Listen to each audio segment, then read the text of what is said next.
Welcome to another episode of Fringe Beyond Limits. You know, I want to go back and compare our openings to other episodes and see how similar they sound. Oh, they probably are. You know, or if you can tell that we do this every single time, like it's not like a recording, you know. Like I'm just curious what it would sound like. So yeah, so that's what I got. Yeah. Yep. I do have a demand from you guys. Oh, Lordy. Let me see your war face. I like it. It's very good podcast material. Ah! Jesus, what was that? It was her war face, but she had to translate it into audio for our listeners. It sounds like this was happening. I put a whole bag of jelly beans up my ass. That's what it sounded like. Ah! You I know, think she normally poops like little rabbit pellets. that'd be so like what? So Well, there's a video I saw of like a dog, like it's like little, like I don't know if it was Skittles or something that like coming out of the butt. I think it was like beads. It's just like, Ew. you never seen that video? no, I haven't, and I don't think I want don't to. make it a habit of watching dog pooping videos. Yeah, I mean, only. It just came up in my TikTok feed. Yeah, you know. You got a weird algorithm. Yeah, I really do. Brian's It's been very talking. mixed. Brian's Yeah. been talking to your phone too much. yeah, Probably. Yeah. The only time I watch videos of dog pooping is when I pleasure myself. That's Sick. that's what gets me going. That's what I'm cranks. gonna tell your dogs to go hide around the corner when they go potties. Yeah, they do. Creep. They You're already gonna know. go to jail for that. Probably, yeah. So Peeping Rover. No.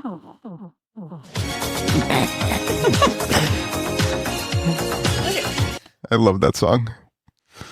So, Stop sending me pooping pebbles. or you guys are so weird. It's pooping beads. No, I'm sure somebody's just dropping dog kibbles on the floor. No, Yeah. they even extra-rayed.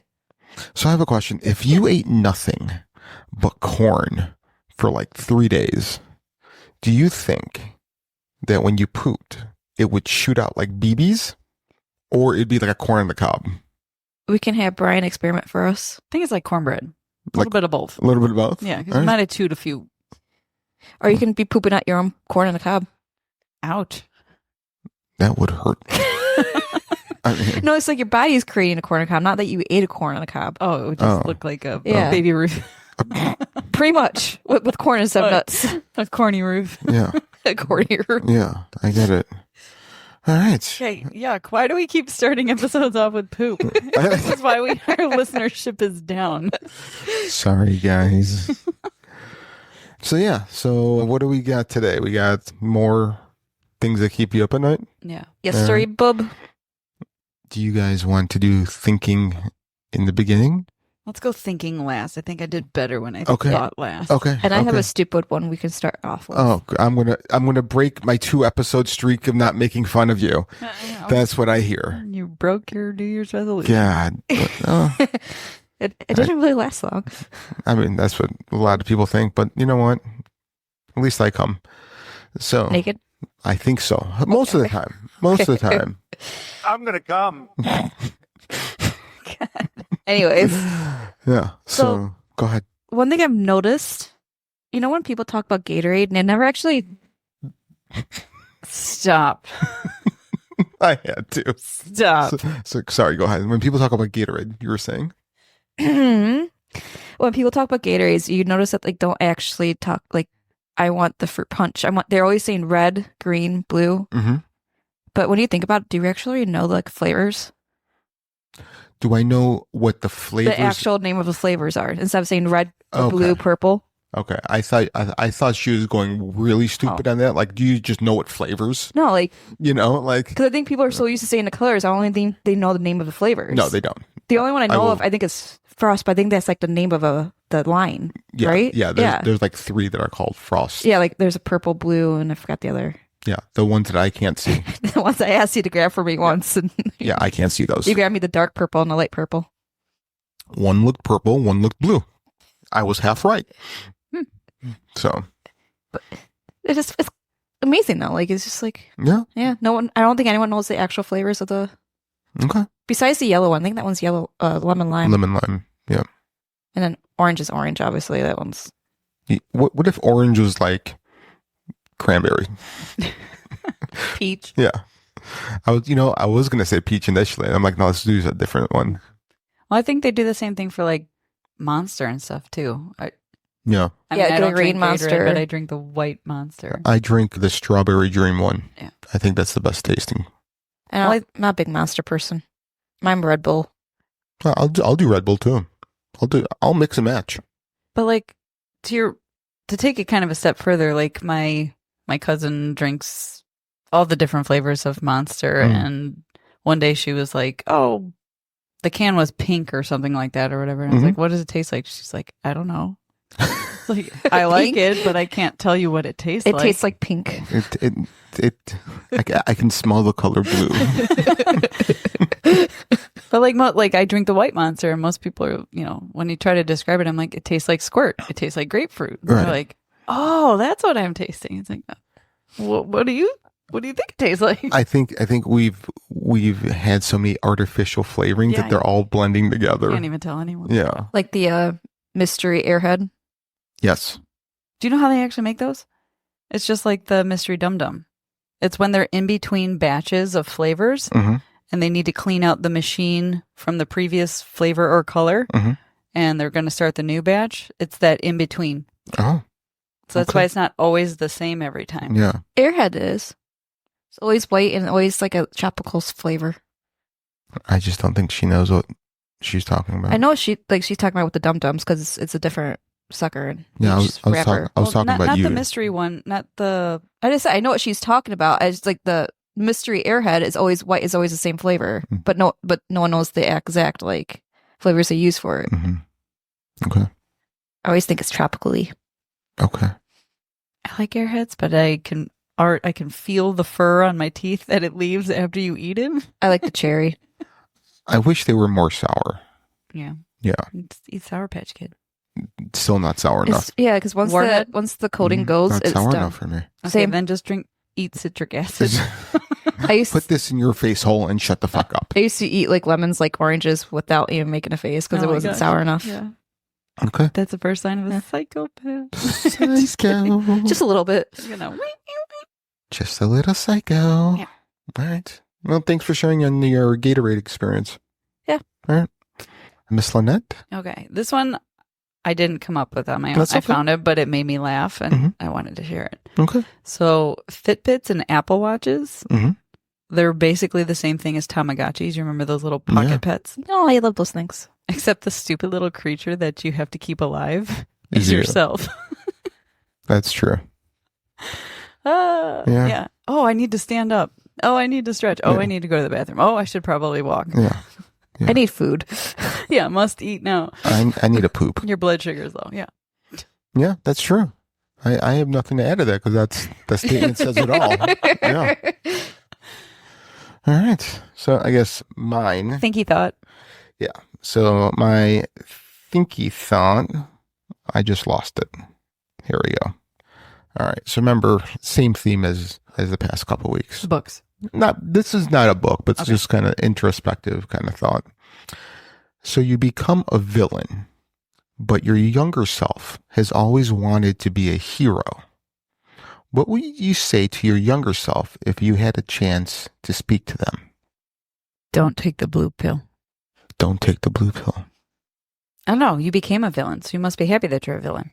Well, but your younger self, you became a totally different person. Don't press the red button. You know what I would probably say? Keep it up, kid. I'm fast as fuck, boy.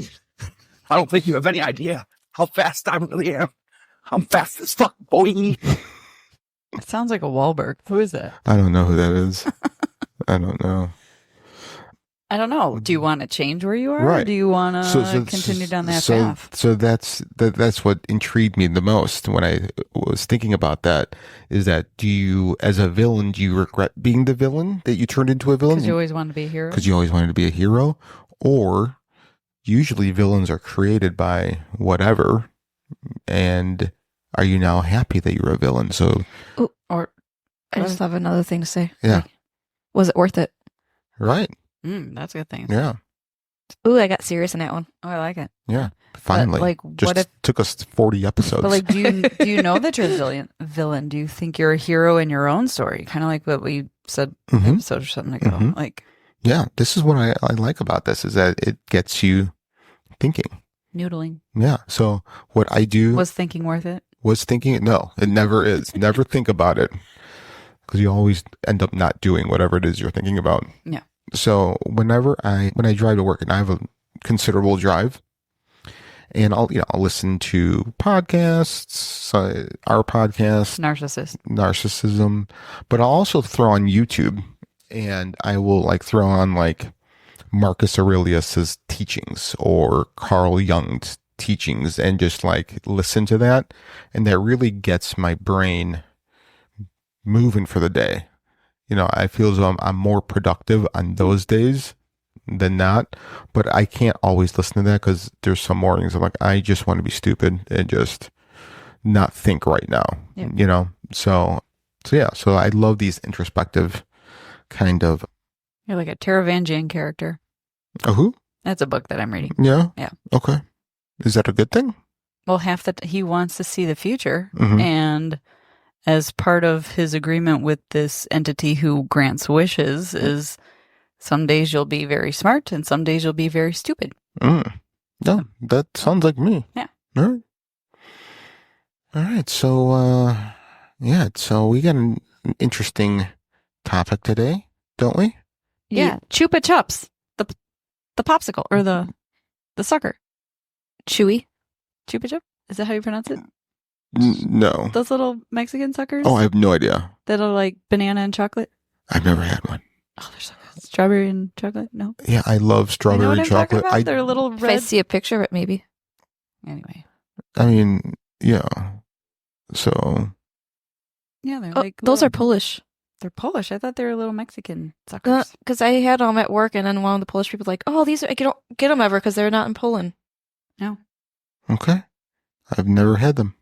is that not what They we're taste like talking about normal today? suckers." No, that's No not way. They have chocolate and strawberry. That's not a regular flavor.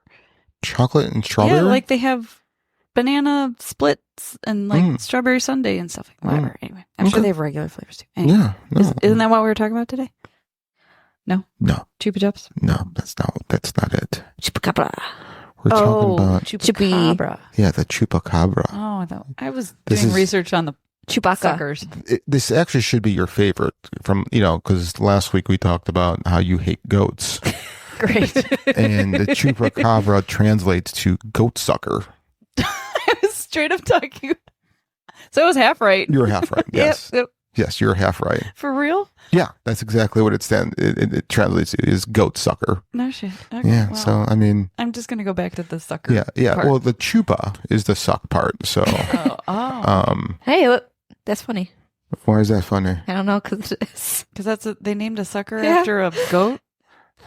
I mean, whenever I think of chupa, Let's go blow this. that's what I think of. I don't think that's right. No? Okay. No.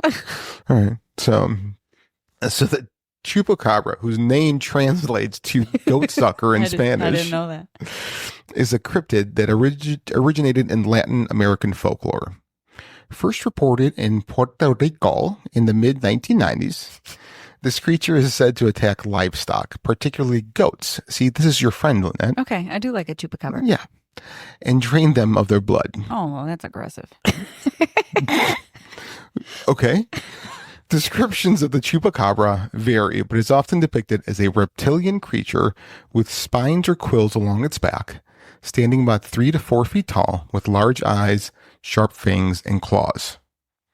So, question. Answer. What if last week's story of the Virginia UFO incident, it was actually a Chupacabra? It could be, maybe. I don't know. Mass hysteria doesn't exist. Didn't happen. I hate all you people. The legend of the Chupacabra quickly spread throughout the Americas, with similar reports coming from Mexico, the United States, and other countries.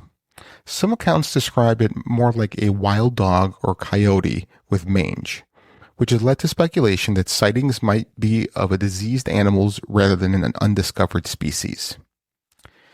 The Chupacabra legend has a relatively modern origin compared to other cryptids.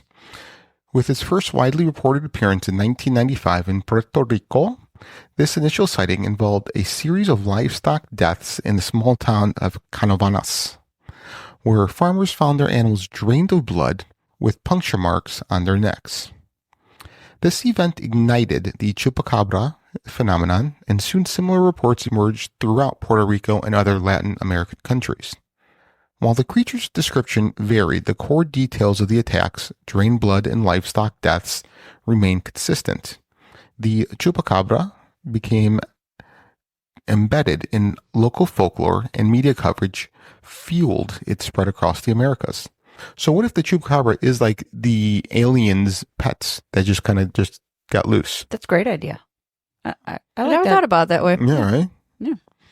The creature's name, Chupacabra, was coined by a Puerto Rican comedian, Silverio Perez, who referenced mysterious livestock deaths in a satirical news commentary.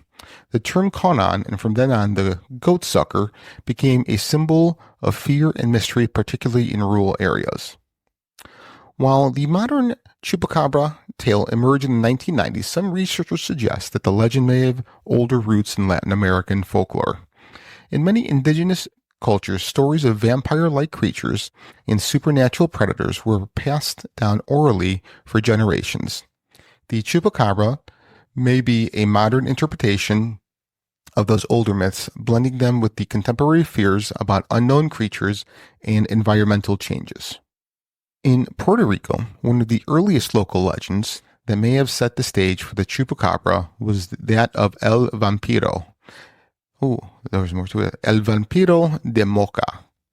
In the 1970s, a series of mysterious livestock killings occurred in the town of Moca. Animals were reportedly found with strange puncture wounds and drained of blood. The killings were never conclusively explained, but the events generated fear and speculation that a supernatural or extraterrestrial entity was responsible. The Vampiro de Moca story created a fertile cultural backdrop for the later emergence of the Chupacabra legend. Many cultures in Latin America have stories of vampiric creatures that prey on the living.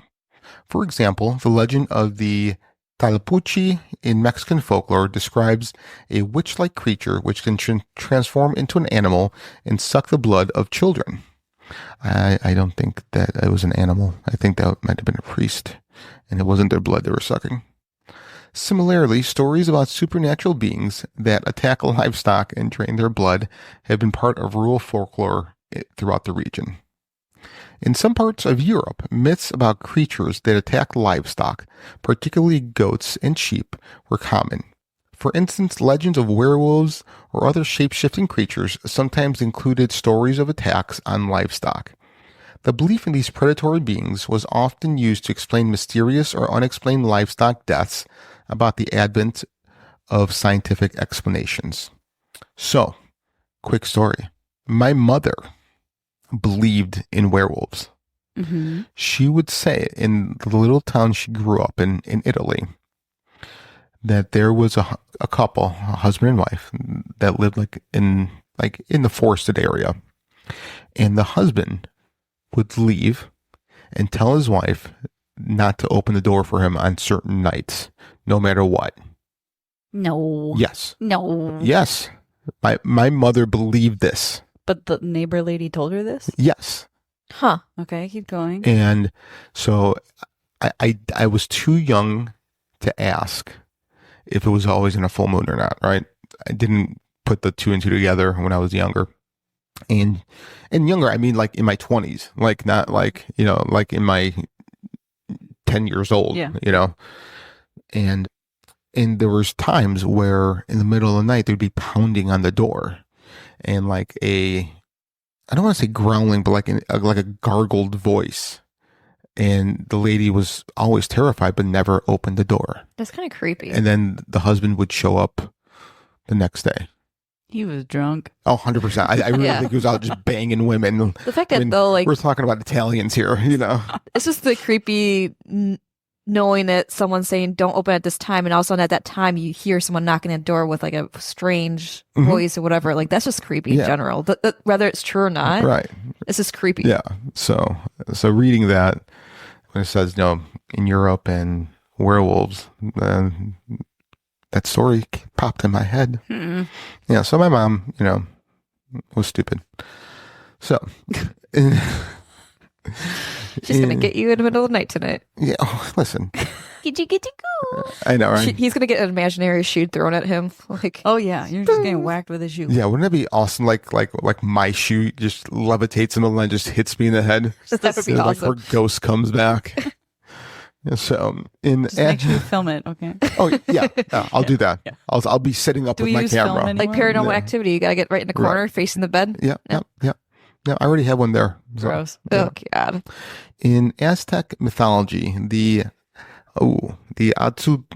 Ahutzoti.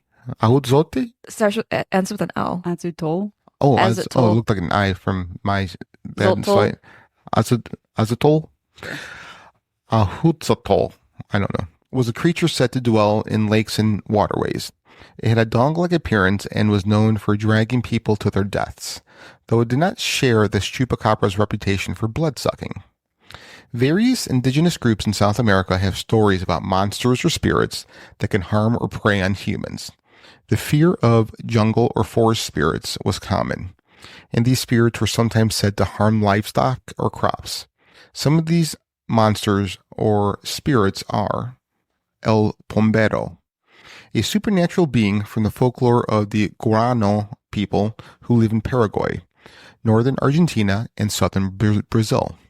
The Pombero is often described as a short, hairy man with backwards-facing feet, that's weird, allowing him to move stealthily and confuse anyone trying to track him. The Pombero is considered a forest spirit who can be either a protector of wildlife or a mischievous trickster, depending on how he is treated. He is known for harassing people, stealing livestock, and playing pranks, such as opening barn doors to let animals escape. Do you think you just let your dog out? Probably. Fucking Pombero. To appease... Oh, I'm sorry. In some version. Yeah, in some versions of the legend, he can also cause harm to crops or make people ill if they offend him. To appease the Pombero, people often leave offerings such as tobacco, honey, or liquor outside their homes. It is believed that if he is satisfied with these gifts, they may grant protection or refrain from causing trouble. It's just like the town drunk. So as I was reading this, I wanted to say that there's a lot of quote unquote spirits and gods, like in Haiti and in the voodoo culture, where you leave alcohol, like whiskey or tobacco. Yeah, it's like the town drunk. I need cigarettes. It's like some dude's just walking around picking up stuff, like trick or treating on everyone's doorstep. Yes, that's He's got a the huge exact. stash in his lair And he just walks backwards so it looks like he's walking forward. because he's drunk. Yes. And he's just stumbling everywhere. I'm like, where the fuck is this I guy want to going? be El Pombero. Give me all your whiskey. So next one is El Tunchi. Is Frin, the Peruvian Amazon, and it is said to be the soul of a spirit who died in the jungle and now haunts the forest. Seeking to punish or warn those who do not respect nature, El Tunchi is often heard rather than seen, and its presence is signaled by a ghostly whistling sound.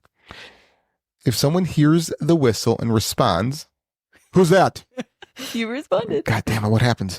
El Tunchi may appear to them. The spirit is described as a shapeless, eerie figure, and those who encounter it are often filled with a sense of dread.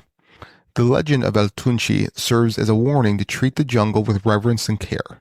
Those who disrespect the environment, such as poachers or people who pollute the waterways, are believed to be the main targets of El Tunchi's wrath. Do you think peeing in the river would be polluting it? Depends on what drugs you took before peeing in the river. Yeah. Okay. And how much asparagus you ate. Oh yeah. Yeah. Okay. El Yasi Yateri, another creature from Guarani folklore, and is often depicted as a small, blonde, and childlike forest spirit who carries a magical staff. He is usually portrayed as a mischievous entity but can become dangerous if angered. Yasi Yateri is known for kidnapping children who wander too far from home, taking them to his hidden lair in the jungle. In some versions of the story, he lulls children to sleep with his staff and then releases them later. Why did you go there? I know. That's, unharmed but dazed. Oh god. I mean, okay. Anyways. Yeah, use your imagination. He is Or don't. Please don't. He is also believed to have control over animals and the ability to become invisible. This legend is often used as a cautionary tale to keep children from straying too far into the forest, emphasizing the dangers that await those who are careless or disrespectful of nature. El Chulachiki.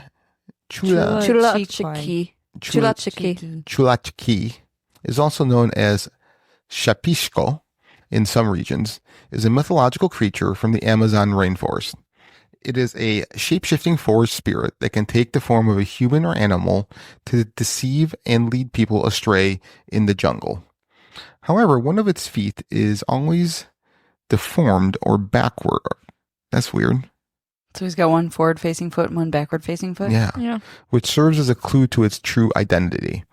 The Chulachikwi is said to lure people deeper into the forest, causing them to become hopelessly lost. He may impersonate a friend or family member to gain trust before leading victims into danger. The spirit is sometimes considered a guardian of the forest and punishes those who exploit or damage the jungle without respect. This legend serves as a reminder of the treacherous and unpredictable nature of the Amazon rainforest. It instills a sense of caution and respect for the wilderness and its hidden dangers. El Monai is a serpent-like creature from Guarani mythology that is said to have the ability to hypnotize or paralyze its victims. It has a long, flexible body and is often depicted with antennae that emit a hypnotic sound. Is a serpent-like creature from... Oh, that just repeated. Also the ability to hypnotize. It has a long, flexible... Oh, that's just weird. All right, so it's depicted with antennae that emit a hypnotic sound. El Monai is considered a guardian of wealth and treasures hidden in the jungle, but it is also known to attack livestock and farmers' crops. Its hypnotic powers make it a formidable adversary, and people are often warned to avoid areas where it is said to dwell. The creature symbolizes the hidden dangers of the jungle and the consequences of human greed. Those who seek to take what does not belong to them, such as poachers or treasure hunters, and particularly vulnerable to El Monai's wrath.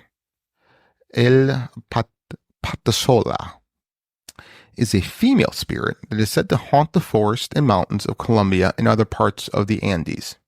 She is depicted as a beautiful woman who lures men into the jungle but transforms into a terrifying monster with only one leg and a hideous face. La Patasola is a vengeful spirit who attacks unfaithful men or those who pose a threat to the forest. She is known for her ability to mimic voices and lead people away from safety. Her cries and wails can be heard echoing through the jungle, creating an eerie and unsettling atmosphere. The story of La Patasola serves as a moral warning about infidelity and the importance of respecting nature. She is seen as a guardian of the forest, punishing those who misuse or disrespect it. El Lobazan is the South American version of the werewolf legend, particularly prominent in Argentina and Paraguay. According to folklore, the seventh son in the family is cursed to become a Lobazan. You going to say something? The seventh son? How big are these families? Well, you got to remember, people had, big families because not a lot of children would survive. Like even in America in the 1800s and before. Just saying. Yeah, no, I mean, that's why. So you just pray for girls after the sixth kid? Well, it's not child, it's the seventh son. That's what I said. You pray for girls after the sixth kid. Well, what if you had boy, girl, boy, girl, boy, girl? Like it wouldn't be the seventh son, that would be the seventh child. So you would have to have 6 boys before that one. See what I mean? Yeah. Yeah. So they could be on like child 13 and finally hit the 7th son. Dun, dun, dun. Yeah. Sorry, I didn't mean to interrupt. That's all right. According to folklore, the 7th son in the family is cursed to become a Lobazan on the nights of a full moon. The creature is said to transform into a monstrous wolf-like being that preys on livestock and roams the countryside. In some regions, families with a 7th son used to seek protection from the government to break the supposed curse. This led to various traditions such as adopting the son as a godchild of the president to ensure the family's safety. The Lobazan legend has been used to explain unexplained livestock deaths, much like the Chupacabra. People believe that the creature's nocturnal attacks were responsible for the mysterious injuries and killings of farm animals. Okay, 2 questions. Yeah. Was your mom's neighbor's husband a 7th son? I don't know. That is a good question. Yeah. Second question. How does the president save you from turning into a Lobizon? I don't know. Because it's the government, and the government likes to cover up stuff. Because of mass hysteria. Yeah. Okay. 2 good answers. You don't know and mass hysteria. Got it. Okay. So, the first documented sighting of the Chupacabra in Puerto Rico occurred in March 1995 in the town of Canavanas. This small rural community became the epicenter of the Chupacabra phenomenon after a series of mysterious and disturbing livestock deaths were reported. The events quickly gained attention and laid the foundation for what would become an enduring and widespread legend. The initial incident involved several farm animals found dead under unusual circumstances. Goats, chickens, and other livestock were discovered with puncture marks on their necks and bodies, and reports claimed that these animals were completely drained of blood. What made this discovery even more bizarre was the apparent lack of spilled blood around the carcasses, leading locals to believe that the culprit was not a typical predator. Isn't it the same thing as the cow mutilations that happen in the U.S. Yeah. and usually associated with UFOs? Mm-hmm. That there's like no blood left over. If they don't chain up their fucking pets when they visit this planet, this is what happens. You need to put them on a leash. Farmers and residents were alarmed as traditional explanations like attacks by stray dogs or wild animals did not seem to fit the evidence. The precision of the bite marks and the specific draining of blood pointed to something more sinister and unknown. Over a short period, more animals across the region fell victim to these unexplained attacks, fueling fear and speculation among the people. The most notable account came from Madeline Tolentino, a resident of Canovanas, who provided a detailed description of a strange creature she claimed to have seen. According to her, the Chupacabra stood on 2 legs, measuring approximately 3 to 4 feet tall, and had a humanoid form. Its body was covered in greenish, scaly skin, and it had a row of sharp spines or quills running from the top of its head down its back. Tolentino described the creature's eyes as large, dark, and almost hypnotic, and she noted that its limbs ended in clawed, almost alien-like hands. Tolentino's sighting quickly gained attention and became the most influential report of the Chupacabra's appearance. Her description set the standard for the reptilian extraterrestrial image of the creature that became famous in popular culture. The strange occurrences in Canovanas were extensively covered by the local media, and as word spread, the Chupacabra became a topic of intense public discussion. The fear of the unknown gripped the island, and the local government took the report seriously enough to conduct investigations.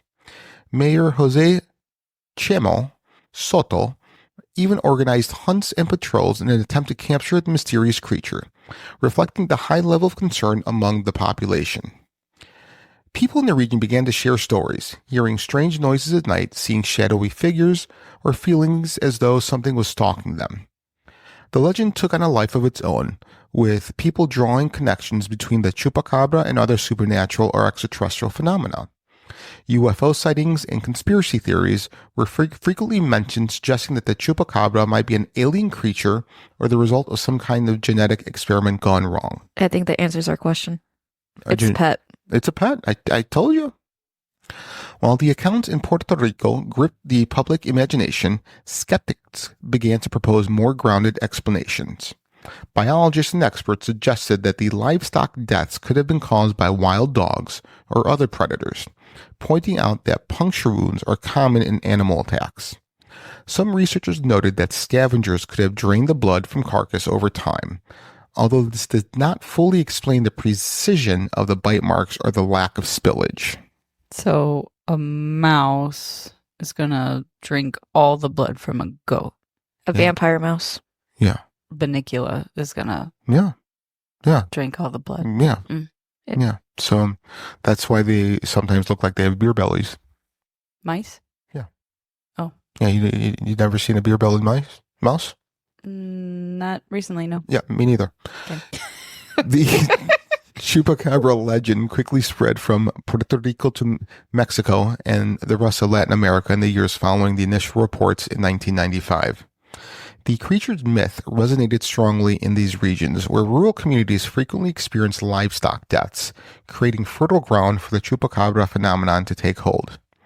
Here's a closer look at the impact and details of Chupacabra sightings throughout Mexico and Latin America. The Chupacabra legend found a particularly strong foothold in Mexico, where numerous sightings were reported from the late 1990s into the 2000s. Reports of the creature began appearing in the rural areas, with stories of livestock being found dead in the same chilling manner as in Puerto Rico, puncture marks on the neck, and bodies drained of blood. As the legend spread, sightings in northern Mexico, particularly in the states of Nuevo León and Chihuahua, attracted media attention. Farmers and ranchers described finding dead goats and sheep with wounds that seemed too precise to be caused by regular predators. Eyewitness accounts of the Chupacabra described a bipedal creature with glowing red eyes, sharp teeth, and either reptilian or dog-like features. In some cases, people claim to have seen it leaping or gliding through the air. In Mexico, descriptions of the Chupacabra began to change. Instead of the purely reptilian alien-like creature originally reported in Puerto Rico, some witnesses described a four-legged, canine-like being. This shift in description sparked debates among believers about whether they were different types of chupacabras or if people were encountering different entity entirely. Maybe it met up with a skinwalker. You think they mated? Could be. So The regions are moving closer together. or do you think that with these extraterrestrials being in a different planet, their evolution is sped up, so they evolved into four-legged because that was better to suit them? Or maybe the reverse. Maybe they were always there, but they weren't as populous. But Puerto Rico being smaller, that's Maybe. the more evolved one. Maybe. I They don't lost the know. hair. They became more skin-like and bipedal. Yeah. Don't know if we talk about it in this one later, but there's a lady who says she's got a chupacabra and she like basically taxidermied it. And there's some experts came and took like samples Mm-hmm. and it came out as part coyote, part unknown. It was either coyote or wolf and part unknown. Mm, Maybe the skinwalker's unknown maybe. or the alien. Yeah, I'd say the alien mated with a wolf. Or maybe they just mixed their DNA. They didn't have to mate. I like to think that they made it. They found love. What's Yeah. love got to do with it? Got to do with it. What's love but a second-hand emotion? No, No. no, Bravo. no. I mean, it could be like the cryptid version of West Side Story. They came from different worlds. Yeah, Yeah. Romeo and Juliet. yeah, Yeah, maybe. See? So, the Chupacabra's fame didn't stop in Mexico. It continued to spread southward into Central American countries such as Guatemala, Honduras, El Salvador, and Costa Rica. Here, the creature retained its reputation as a fearsome livestock predator, and reports often emerged from rural and farming communities where people relied heavily on their animals for livelihood. Similar to the Mexican accounts, farmers in Honduras and Guatemala claimed to find livestock, mostly goats and chickens, with the same puncture wounds and drained blood. In many cases, the chupacabra was described as a dog-like or monkey-like creature, sometimes with wings or the ability to move rapidly across the terrain. As the legend continued to grow, South America saw its share of chupacabra reports, with notable concentrations in Brazil, Chile, Argentina, and Colombia. Brazil was home to a flurry of chupacabra sightings around the turn of the millennium. In rural areas, farmers reported not only finding livestock dead, but also experiencing unexplained noises, strange lights in the sky, and eerie occurrences. Brazilian descriptions of the chupacabra often emphasize a more ape-like or kangaroo-like appearance, with spikes running down its back. Some witnesses claimed that the creature emitted a sulfuric smell or left strange tracks in the soil.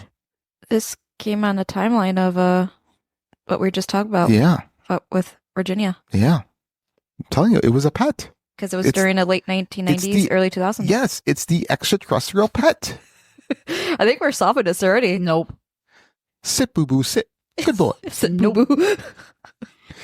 In Chile, the Chupacabra legend became linked to broader supernatural phenomena, including UFO sightings and alien abduction stories. Throughout the 2000s, rural Chilean communities reported seeing flying bat-like creatures or entities that left behind mutilated animals. Reports often coincided with strange lights in the sky, giving rise to theories that the Chupacabra was an alien being or a creature connected to extraterrestrial visitors. They're pets. I don't know why, but whenever I see something about flying, and then earlier it said monkey-like, I've been thinking about the monkeys from Wizard of Oz. So do you think that the flying monkeys from the Wizard escaped from the land of Oz and came here? Maybe. Okay. Argentina experienced a wave of Chupacabra hysteria in the early 2000s, particularly in the Pampas region. Here, cattle were found mutilated with surgical precision, and the incidents were frequently attributed to the Chupacabra. However, some skeptics suggested that these cases were the work of human perpetrators or natural predators, but the myth persisted. The precision of the injuries and the eerie nature of the incidents kept the legend alive. The Chupacabra legend eventually crossed into the United States, where reports of the mysterious creature began to emerge in the late 1990s and early 2000s, particularly in the southern states like Texas, New Mexico, Arizona, and Florida. These sightings, like those in Latin America, often involved livestock being found dead under strange circumstances, but over time, the description of the Chupacabra in the U.S. took on a different form. Texas quickly became a hotspot for Chupacabra sightings. Farmers and ranchers in rural areas reported finding livestock, particularly goats and sheep, with puncture wounds on their necks and their bodies seemingly drained of blood. The descriptions, however, began to differ from the reptilian alien-like creature described in Puerto Rico.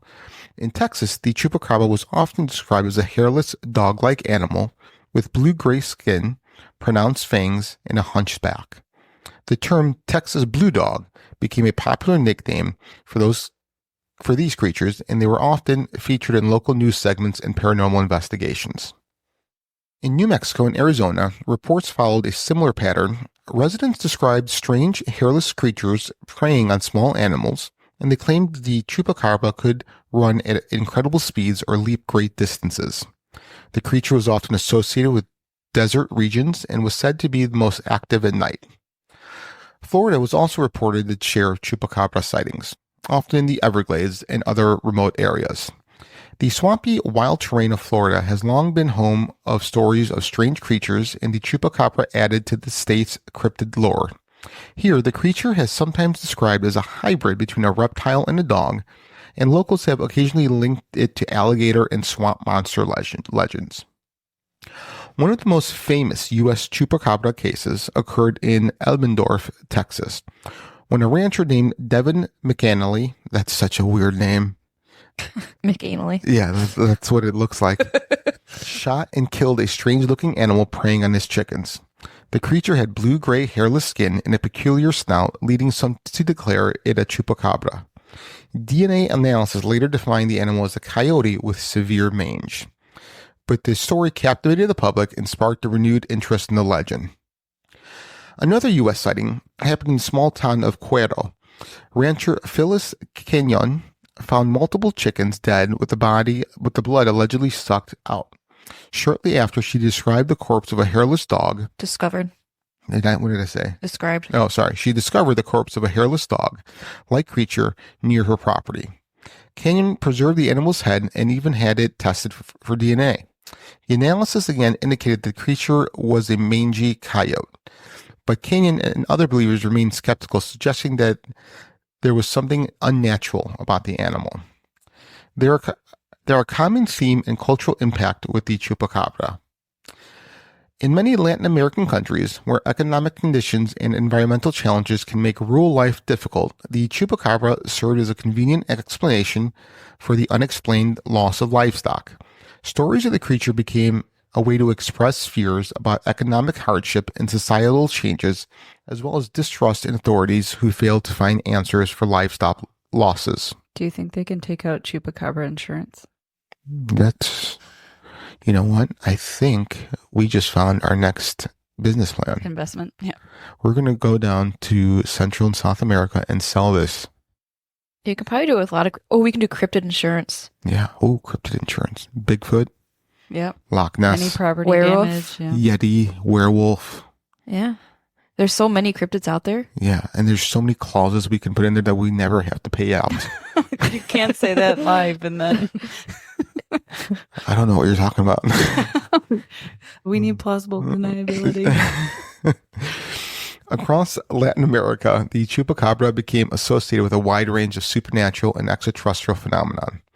UFO enthusiasts speculated that the creature might be an alien experiment or a visitor from another planet, while others linked it to government conspiracy theories or secret scientific experiments. The Chupacabra legend evolved with each country's unique cultural background, blending with local myths and stories of supernatural creatures.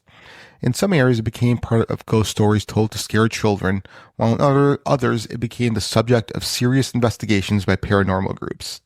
What if like all these cryptids are just banging each other and creating these chupacabras? Could be. You know, what if like Bigfoot mated with a werewolf? But what if- and Megalodon and Yeah. or something with scales. Or is a cryptid mating with an actual like animal species? You think So that's why people think you- that it looks like something. you But think like Bigfoot like grabbed a hold of an iguana and just yeah. banged it? Yep.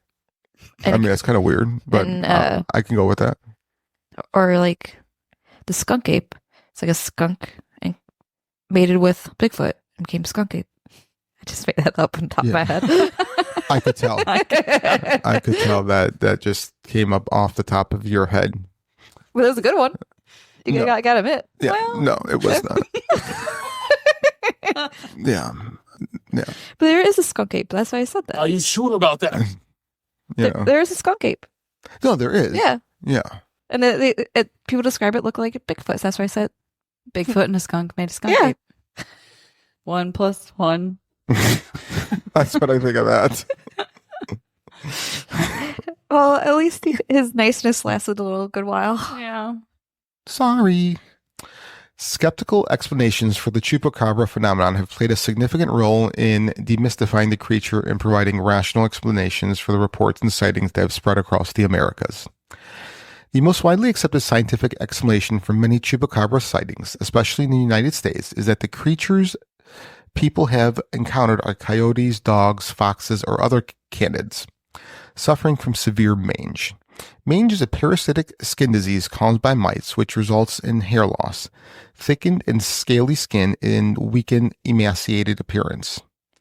Mange causes the affected animal to lose most of or all of its fur, which, combined with emaciation, gives it a skeletal and often grotesque look. The skin becomes grayish, leathery, and covered with sores, making the animal look unrecognizable. This has led to the misidentification of mange-ridden canids as chupacabras. Mange also weakens the immune system, causing affected animals to become lethargic and sometimes more desperate in search of food, which may bring them into closer proximity to humans. The strange appearance and abnormal behavior contribute to the sense of fear and mystery surrounding these encounters. In Texas and other parts of the U.S., DNA testing of supposed chupacabra carcasses has reportedly confirmed that the creatures were coyotes or dogs with severe mange. Wildlife biologists, such as those from the Texas Park and Wildlife Department, have used these findings to educate the public about how mange can make familiar animals look monstrous. Jesus, my brain just shut off there. It happens. Power off. Yes. Another explanation for the Chupacabra legend, particularly in Latin America, revolves around the misinterpretation of livestock deaths. When livestock is found dead with puncture marks on the neck and blood seemingly drained, people often assume that an unknown creature is responsible. However, skeptics argue that the injuries are consistent with the feeding behavior of natural predators. Predators such as dogs, wolves, and large birds of prey often target the neck of their prey to quickly kill them. The puncture wounds left by their canines can resemble the marks attributed to the chupacabra. Additionally, while the bodies may appear drained of blood, it is often an illusion. Blood tends to pool internally after death, and scavengers may also consume or move any spilled blood. How do they move spilled blood? Sponges. Sponges. Okay, that's good. In some cases, decomposition and environmental factors can cause the appearance of blood drainage. As the body decomposes, fluids may be released in ways that make it seem like animals' blood was extracted, adding to the mystery. The chupacabra phenomenon also has been heavily influenced by psychological factors and the power of suggestion. Many researchers believe that the legend gained traction due to mass hysteria. Shut up. Pretty much. Cultural storytelling and the human tendency to connect dots between unrelated events.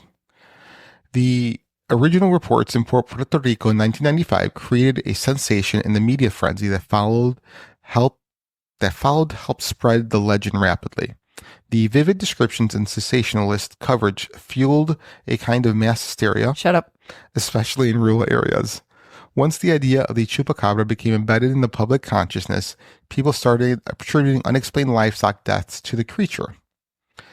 When people hear about the chupacabra and then see a strange-looking animal or find a dead livestock animal, they are more likely to believe they've encountered the legendary creature. The psychological phenomenon known as confirmation bias leads people to interpret ambiguous evidence as proof of their pre-existing beliefs. The chupacabra taps into universal themes of fear and the unknown, similar to werewolves, vampires, and other creatures in folklore. In regions where myths and legends are deeply embedded in the cultural, the chupacabra serves as a modern monster story that reinforces traditional fears and superstitions. While some people claim that the chupacabra is of extraterrestrial origin or linked to paranormal activity, skeptics point out that there is no credible scientific evidence to support these theories. The alien explanation is largely based on speculative connections between the creature and UFO sightings, which often occur in areas already prone to reports of unexplained phenomenon. The association between chupacabra and UFOs is often dismissed as a classic example of pseudoscience. Skeptics argue the humans are naturally inclined to link mysterious events even where there is no actual connection. For instance, the supposed simultaneous occurrence of livestock deaths and strange lights in the sky is more likely to be a coincidence or an unrelated atmospheric event. Again, another fucking atmospheric event. Bullshit. Some skeptics have proposed that certain chupacabra sightings may be the result of escaped exotic animals such as monkeys or hairless animals like the, I am not even going to try to say that. Zolo. It's the hairless Mexican dog. I would say it's another The term Mexican for hairless dog. These animals may be unfamiliar to rural residents and could be mistaken for cryptids, especially at night in poor visibility. In some cases, unusual creatures may be illegally kept as pets and escape into the wild. However, there is little concrete evidence to support this theory as widespread explanation for chupacabra sightings. What if they were holding the aliens' pets and then they escaped? I mean, that's maybe not quite that far, but my theory is kind of somewhere in that vein. Okay. max hysteria. I hate you. The Chupacabra legend has also been perpetuated by hoaxes and deliberate fabrications. Over the years, pranksters and individuals seeking fame or attention have created fake Chupacabra carcasses, doctored photographs, and even staged attacks. In some cases, individuals have come forward admitting to fabricating Chupacabra evidence. For example, there have been instances where taxidermied animals were altered to look like the mythical creature or where photographs were manipulated. These hoaxes have often gone viral before being debunked, adding to the legend's allure. Although not as commonly cited, another skeptical explanation involves rare genetic mutations or parasitic infections that can cause wild animals to develop deformities or unusual features. These natural abnormalities can give rise to reports of monstrous creatures, especially when people are already on high alert for something unusual. Wild animals that are malnourished or suffering from genetic defects can appear abnormal, and in the context of the Chupacabra legend, these appearances are often sensationalized as evidence of a cryptid. The folklore surrounding the Chupacabra persists. While scientific explanations have debunked many claims, the creature remains a potent symbol of the unknown. Whether a product of myth, media influence, or misidentification, the Chupacabra continues to capture the imagination of people around the world. All right. So, what do you think? Do you know what this is missing? Weather balloons. You know what? I'm going to be missing a sister-in-law soon. Yeah. That's what the one I'm going to be missing. So, what do you guys think? I really like that theory you came up with alien pets. I'm all for that. Wow. Huh? Wow. I'm all for that. We convinced I like her. that theory. We convinced her. Wow. You convinced her. Well, I mean, it doesn't take much. Because I don't know if Lynette's really on board with it. No, she's not. She's got her own. No. Well, what's yours? So, I don't know if I think that I don't even know if I believe it's real. Okay. I think the government is responsible for these animal deaths. Mm-hmm.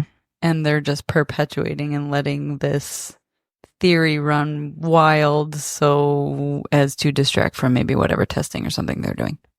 I want to say that your catch-all is always the government. That's not true. A little Well, bit. okay, maybe the 3-letter agencies. Yeah, right. No, I mean, I get it, but like, it's always like it's these people that are doing it. Like, I go back and forth between my theory that these are just extraterrestrial pets, or they are misidentified.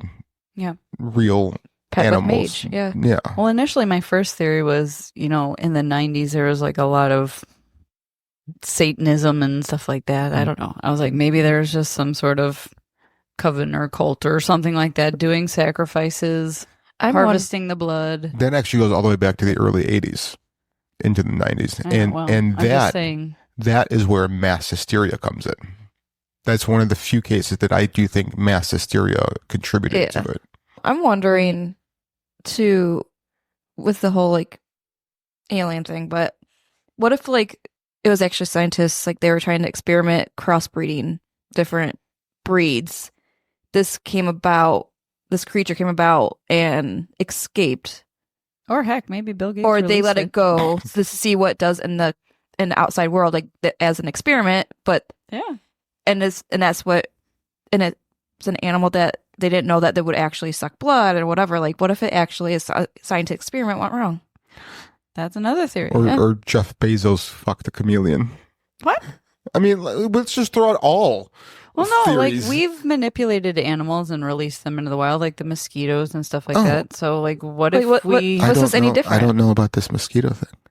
That's why I brought up Bill Gates. He genetically modified mosquitoes and released them in Florida, or at least he tried to. Yeah, it's supposed to help so you don't get like the malaria or Oh, Zika or whatever. I It was supposed did not hear about this at all. Yeah, this was. I think it was supposed not to that long fight ago. them or something like that. It was supposed basically to do something. he manipulated, I want to say, the male mosquito, the ones that don't bite, but they couldn't like reproduce if the female ones like tried to lay eggs or something like that, or maybe it was vice versa. But basically, they couldn't reproduce with the natural, allegedly. But nobody knew what once you release a mosquito, it goes everywhere. So who knows what's going to happen? You can't put a tracker on it. Yeah, you can't put it. All of a sudden, you see this big thing with. No, God, please, no, no, no. Okay. We get it. But that's why I brought it up. And I agree with you. Like, what if it was just an experiment? We're like, let's let this thing go out and see what happens. Yeah, I did not hear about that at all. Science can be a scary thing. You don't believe in science? Yeah, I do. No, you don't. Yeah, I do. You don't? Mm-hmm. All right. He created Frankenstein. Yep. Okay. Yeah, see, we started it way back then with Mary Shelley. Yep. Frankenstein's monster. I can't wait to stop doing this podcast now. just today, right? No, like it forever. Ever? Uh-huh. Yeah. Mm. And I don't think that's going to Hey, happen. you're the one who anytime. started it and made us both come on I board. know, So I know, and it's all your fault. It is. I take full responsibility for this fucking train wreck. Yeah. Good. All right. I think well, we're fired. Nope. Does that mean we get our Sundays back? Oh, you what? Your Sundays. Yeah. ice cream sundaes. Yeah. Stole them all. Duh. Yeah, I did. Yeah, but I keep the chairs. Nope. Missy gave it to me as a gift. No, she didn't. It was a gift to me. Missy was- likes me too much. She'll give it to me. I don't know about that. You may want to check your sources. Mm-hmm. So, don't know. Anyway, I'm the baby. anything else to add, baby? Let us know what you think. Is it real? What are your thoughts? Yeah. I'd like to know what other people think. I know we're sick of hearing what you think. This is true. If you are a Chupacabra, please send me an email at frank@fringebeyondlimits.com. And if you like chupa chup suckers, If you like to be chupad. gross. All right, so thank you for listening. Yep. My name is Frank, My name is Brie. And this is Lynette. and you've been listening to Fringe Beyond. Limits.